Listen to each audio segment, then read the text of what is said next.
right. Should be live or not live. Oh, we are live. All right, welcome back. Wait a minute. Let me adjust my volume here, get my headphones out. Sorry about that. Welcome back, people. What is going on? It is Saturday. It is 4 p.m. my time. And it is time to cook. Oh, yes. Oh, yes. Once again, it is time to cook. Boy, you experts, you just don't stop, do you? You never take a break. And because of that, I can never take a break. If people wonder why I'm so busy, it is because they are so busy. If they would just shut up, if they would just stop talking, I would go several days without uploading anything. It is their fault that you see me here almost every day, at least once a day. That is pathetic. Shout out to everybody. Now, I invited the people who contributed to this pathetic piece of trash article. I want you to hear the critics of your work. So let's get straight into it. And this surfaced 2 hours ago, probably 3 hours ago by now, titled, "Are Only Aggressive Breeds to Blame for a Rising Dog Bite Problem?" Dog bites are a complex societal problem, and quick legislative fixes, like banning some breeds, will not solve much. Now, end quote. I disagree with that. And I don't believe you can name any example of where or when or how this has ever happened. It has never been proven that banning bully breeds won't solve much. Now, I use this nasty, hideous, disgusting, slobbering, spit-face saturated, turd-faced monster. I used its hideous, nasty face as the thumbnail so you could actually get a good look at how disgusting and repulsive this disease-ridden, repugnant, unsightly beast is. Nothing even remotely pleasant about laying eyes on such a hideous monster. It looks disease-ridden, nasty spit and saliva. Don't ever let anybody make you feel guilty or project you like an evil person for not wanting to touch one of these things, for not wanting to be anywhere near one of these things. Are you kidding? That is one thing that you don't have to explain to nobody. If they're too dumb or too nasty to not understand why you don't want to be around this thing, you shouldn't be around those people, anyways. And that's what this boils down to. Class, having class, being civilized, being evolved. Now, I'm not going to bore you with all this nonsense. I want to skip down here and deal with this. Deal with this nonsense, this misinformation. Now, first of all, the people who contributed to this nonsense, is it John Tulla from the University of Liverpool? Oh, yes. I don't play around. I go after your very best. He is a lecturer and European specialist in veterinary public health at the University of Liverpool. His body of work focuses on how animals impact human health and society. Now, I highly doubt that. You're not getting too deep into no subject like that. Stop it. Especially being a dog lover yourself. Including veterinary work, place injuries, zoonotic infections, and injuries caused by animals. Suppose you mean dogs, huh? Okay, so that's one guy who contributed to this article. Here's the other woman, I think professor, yes, a professor of human-animal interaction at the University of Liverpool. Okay. They are responsible for this nonsense. They got this section when you scroll down titled How to Prevent Dog Bites. Right above it, there's a short paragraph. Check it out. The majority of dog bites are from a dog known to the victim, okay? Often, this is the family pet, okay? And bites happen during stroking, okay? Now, there's no, I mean, you can say that. You can say that. That's acceptable. If you've gone over thousands of dog attack reports and I don't know, some 70, 80% of them happen, I could see that. I personally haven't counted them and compared the numbers, but okay, I'll take that. Now, they also included restraining or just play. Yeah, very fair statement. Said the dog is often responding to discomfort, whether pain or fear. Stop right there. No, that is a lie. That is a lie. That's misinformation. That's false. That is incorrect. That's a lie. Most of these attacks by the dogs is predatory behavior where nobody has done anything to the dog and it attacks someone. Most of these are cases where the dog jumps over a fence, slips under a fence, and attacks someone. Either the first person it runs into or someone that they've been fixated on through the fence, looking at them through a window. That's why many stories you will hear about a door opening and the dog darting out and attacking someone.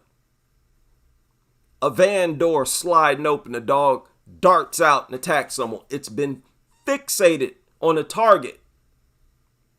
That's predatory. That ain't no pain or no fear. And how are you supposed to find out or discover that the attack took place because of pain?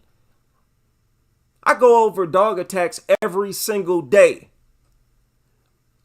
I don't remember one of them that talked about how the dog was nursing an injury or how it was in pain or even fearful. What are you talking about? Ask Jacqueline Duran if she feel like the dogs that ripped her face off played Scrabble with her face. Ask her if she feel like those dogs were afraid of her. You think those dogs were... Stop with this fearful nonsense and stop with this pain nonsense. There's no way for y'all to find that out. It's usually predatory behavior. These things are just being bullies. They're being dogs.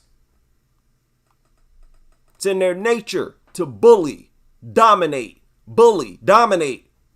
attack, just for fun, just for kicks. That's what the majority of these attacks are. Stop lying. Can you do that? Can you just stop lying, nutters? Stop it. We hear the attacks. The truth is not being hidden anywhere, and we see the videos. So the attack reports don't mention anything about the dog being in pain or being fearful. In the videos that we see of dog attacks, we don't see no dog in pain or no fearful dog. So get out of here with that. What a way to insult your degree, your title, your accolades, your accomplishments, Mr. University. Oh, I'm a professor. Okay, let's continue.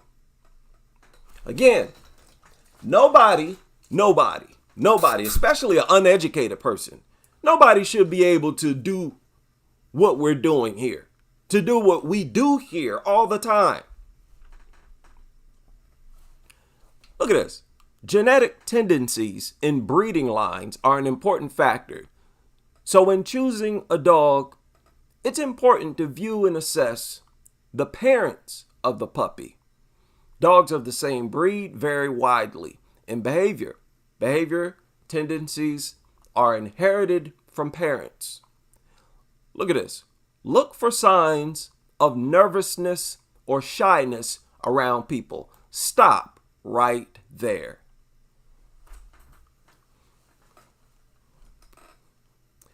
After these dog attacks, you don't hear anybody talking about how the dog looked nervous or shy before the attack. You're making this up. This is where you're being creative. You're being creative. There are no reports that speak of nervousness or shyness. These things aren't acting nervous or shy before these attacks. They're acting aggressive. Now, to their credit, they do include outright aggression right down here, which sort of relieved me. Because I'm like, look, man, how ridiculous are you about to be? And notice how I have no problem pointing out when they're correct or when they make a point.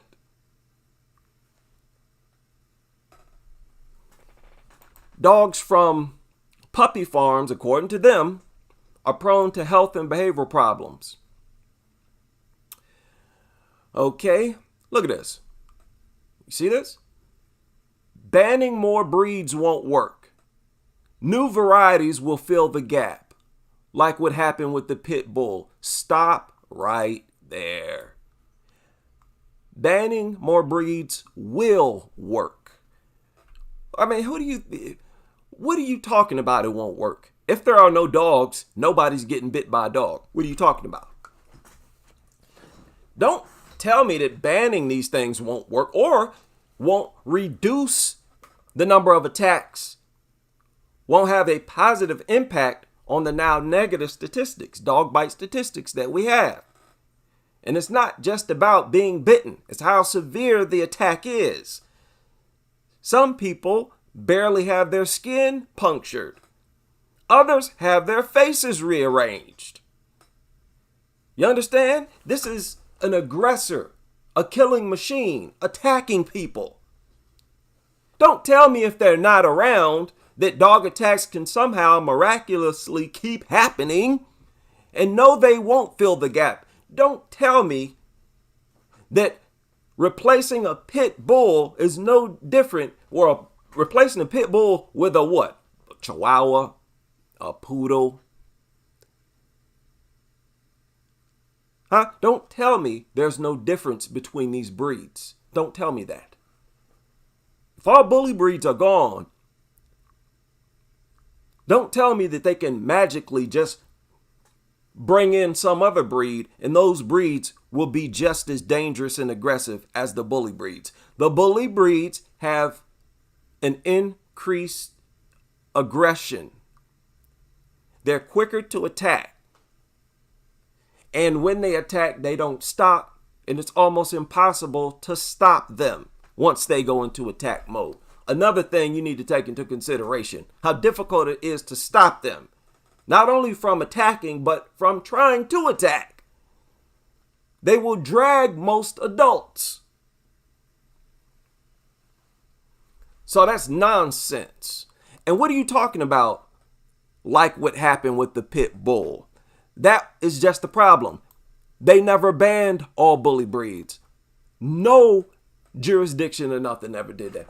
They banned pit bulls. Now, there may be a few areas here and there where there are no bully breeds. That may exist somewhere. But they've never just banned all the bully breeds. In every area where pit bulls were allegedly banned, I can guarantee you that they just banned the pit bull terrier, the American pit bull terrier. And in those places, you find bully breeds. They're just a different type of bully breed. And it's legal for them to have it. That's why they don't work. That's why they've never worked. You see how they've ran this scam on the public?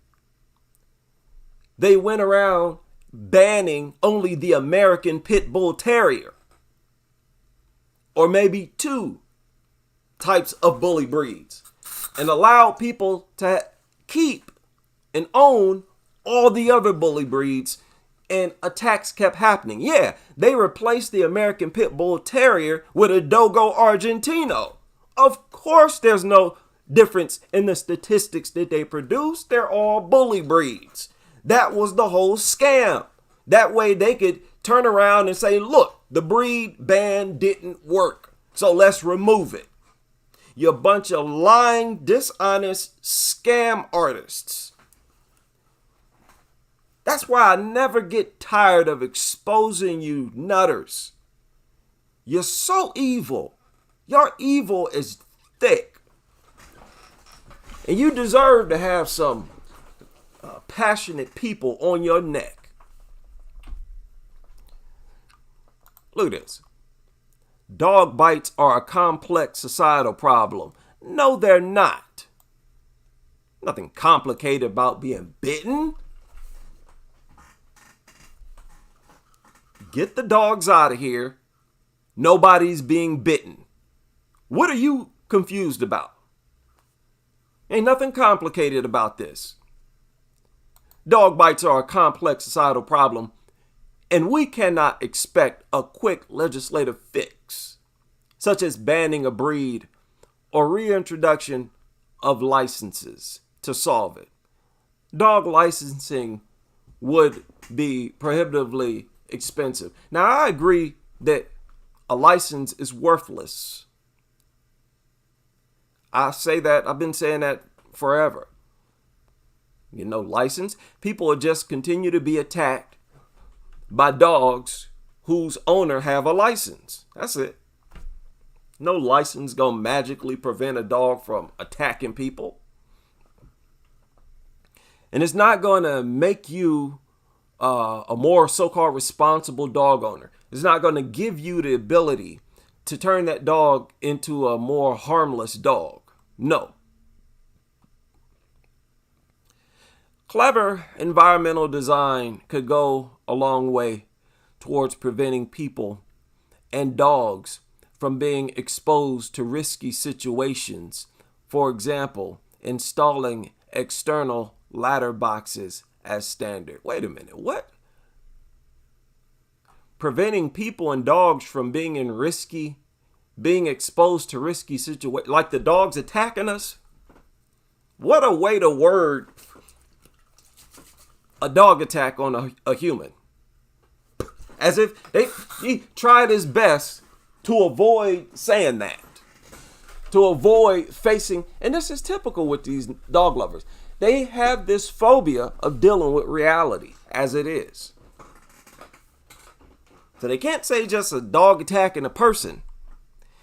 They got to say preventing people and dogs from being exposed to risky situations. How's the dog being exposed to a risky situation by attacking us? If we live, yeah, something might happen to the dog later. But at that moment, your life is in the hands of the dog, especially if you're a child.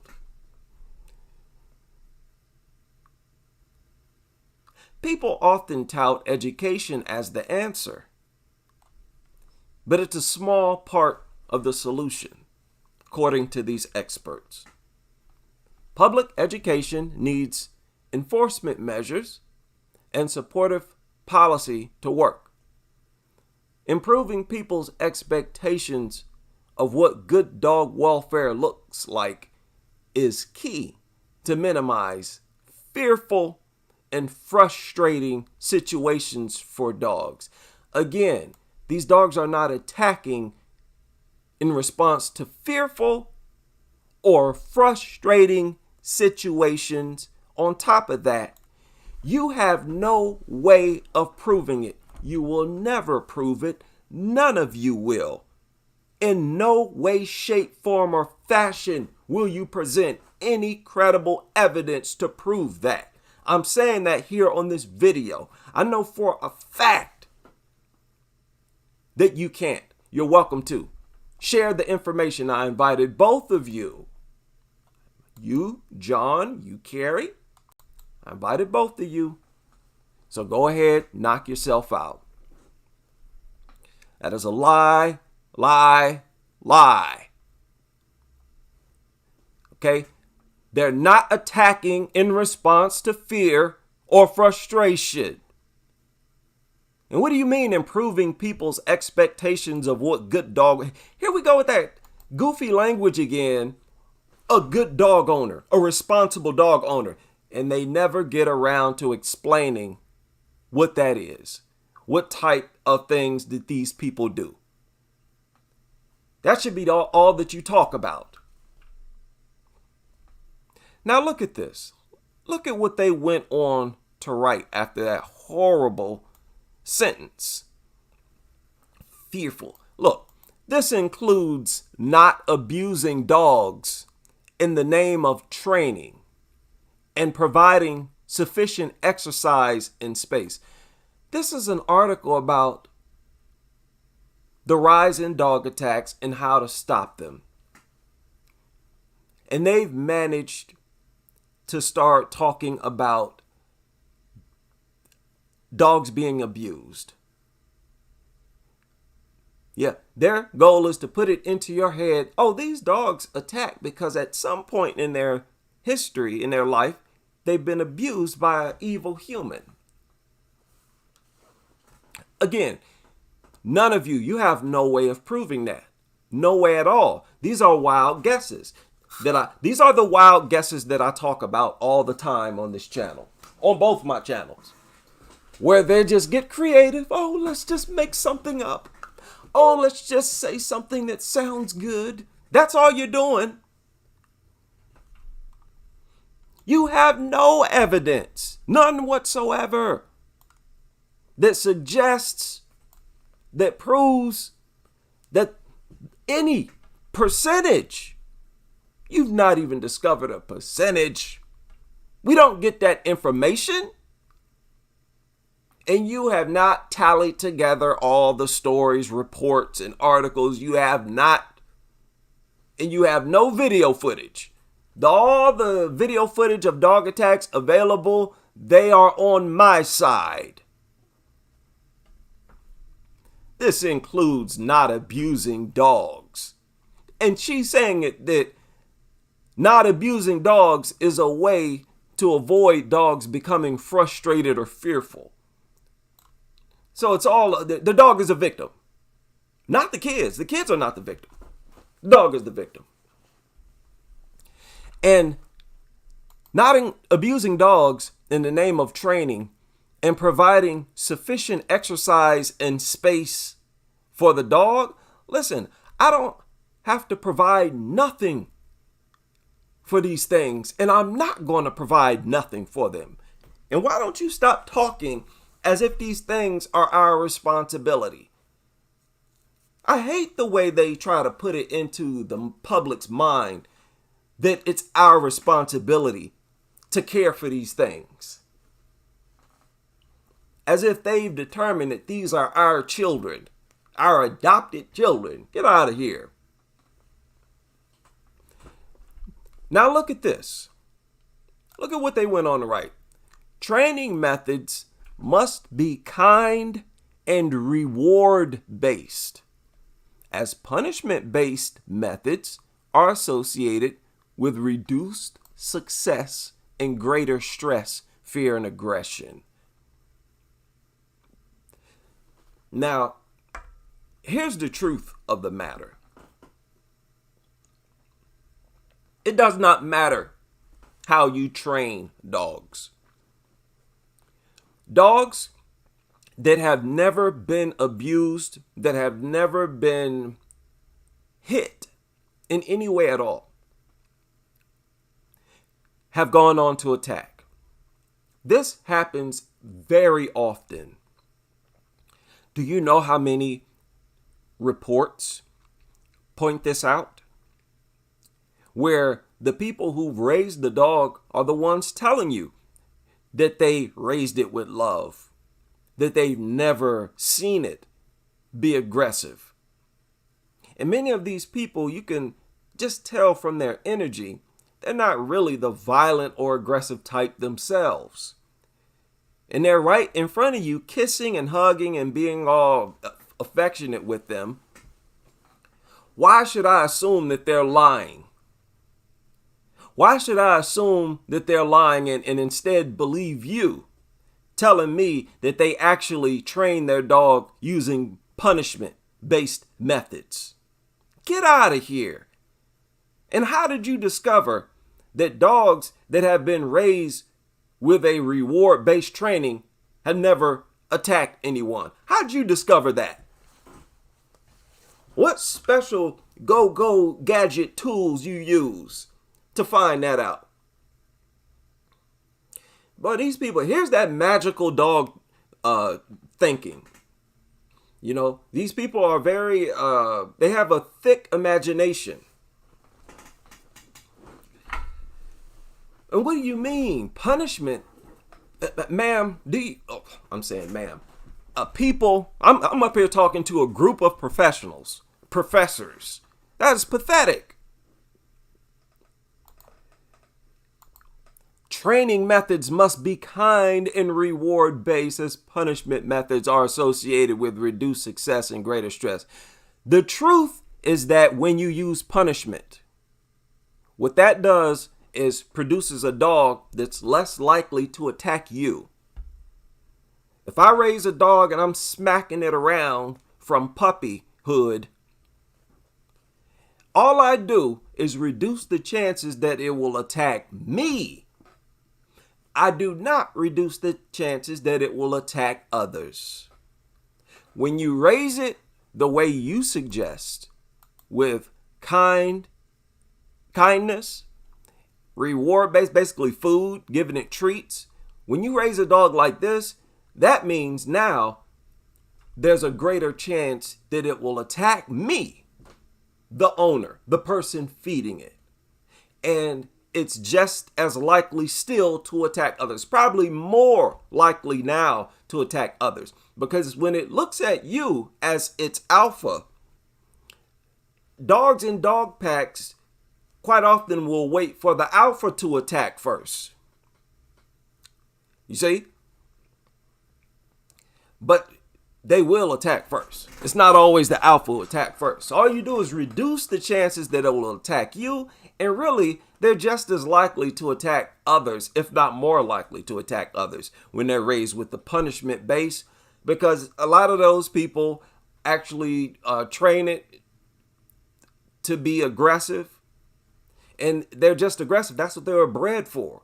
They were bred to be aggressive, bred to fight. You talked about bully breeds, but this is the case with all dogs. So this is nonsense, more nonsense. And how did you find this out? How did you find out that punishment-based methods are associated with reduced success? I don't believe that. Don't believe it. What I do know is that dogs understand aggression. Oh, yes, they do. They use aggression.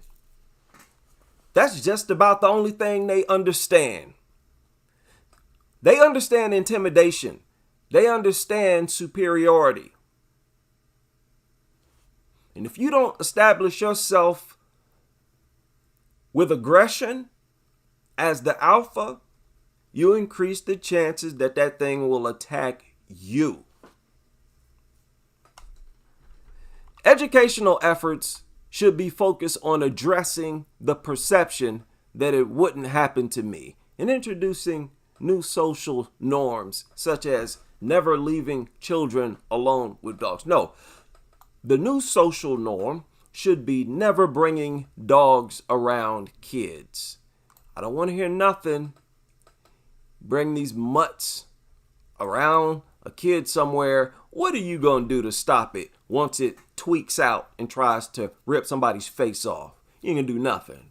The most you'll do is try to hold on to its leash, and then it'll pull and yank you or probably fall out of your hand or something You're going to try to grab it as it attacks, and you're going to be unsuccessful. It's just going to drag you to the target and proceed to kill and maul the target. You're going to scream. And you want me to look at you as some type of morally superior person for putting me in danger like that? I don't think so. This is the advice coming from y'all's professional class. This is the information, the misinformation coming from y'all's professional class. This should be criminal. It is criminal. Now, yes, it is a good thing to never, it's better than a culture where you leave children alone with dogs. But I can't even co-sign with this statement talking about introducing new social norms such as never leaving children alone with dogs. Because the fact is, even when you, the adult, are present, kids are still attacked. Your presence never stops an attack. What is wrong with y'all? Why do y'all even go on about that? As if you have all these reports out here of people stopping dog attacks before they happen. That would be newsworthy, mind you, especially if it was caught on camera. Why aren't any of them caught on camera? Just like we see dog attacks, why don't we ever see people actually stopping dog attacks before they happen? And that is very much newsworthy. That's one of those hero stories. People are tripping and falling over their feet trying to report a story like that. And you don't see them because it don't happen because it ain't even possible.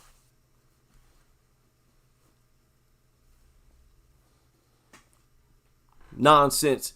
I'll never leave children alone with dogs. When you, the adult, when you're in the room, you're shaking and trembling in your boots, terrified of the dog. But your presence supposed to keep a child safe? Get out of here. That is so criminal. This type of misinformation is criminal. Their reluctance to tell the truth, to be truthful, and to value people's lives. To value, listen, I know it's crazy, but these so-called experts, they are connected to the lives of other people's children. People expose their kids to dogs based on the information that comes from you. You're sitting up there saying it's safe, it's okay, and attacks happen again and again and again, and nobody points the finger. Nobody holds y'all even remotely responsible. The experts. No, that's a little too zoinked out, a little too wonkish. Right? That's too Matrix for me. No, we're going to talk about that. We're going to put that under the spotlight. Whenever there are so many holes in a people's or in a person's presentation, ideology, or whatever, when there are this many holes, it's propaganda. That means it was a well put together, not even well put together, but a put together propaganda piece. That's all that was. Out here trying to brainwash people. Brainwash people into believing that dogs are out here attacking people because dogs are victims of abuse. Because dogs are scared, terrified. You put out these lies, and then you can't even present the public with evidence to prove it or even to help substantiate it. You have nothing to support this idea that most dog attacks, the dog is reacting to fear or stress. How do you even prove that? How do you even discover that? Are y'all out here doing secret autopsies on these dogs' carcasses? You found some type of chemical that's released? What are you doing? How are you finding this out? You're not seeing it on camera. You're not seeing it on film. We see the dog attacks on film. All of them. And we're not hearing it in the reports, not the doctor reports. We're not hearing it from the police reports. We're not hearing it from the witnesses in these stories. Where are you getting this information? And they've actually made public the information that kids, when they're attacked by dogs, there's usually a parent, there's usually an adult present. Again, they've already admitted that adult supervision does not stop dog attacks. Yet you so-called experts right here regurgitating that nonsense because that's all your so-called profession is about. It ain't about learning. It's not about education. It's about regurgitating propaganda. And I feel pleasure that you're being exposed. Shout out to the Crusaders. We are anti-dog. Soon, society will cater to us. There will be apartment complexes where no dogs will be allowed. There will be other places where no dogs will be allowed. And those places will always be occupied. Always. It's going to happen. Shout out to the family, to everyone who tuned in. Say hi to our friends here who helped me to produce this live stream. I sent an invitation to both of you. I hope you respond. And I hope to see you all back on the next live stream as we continue with this crusade.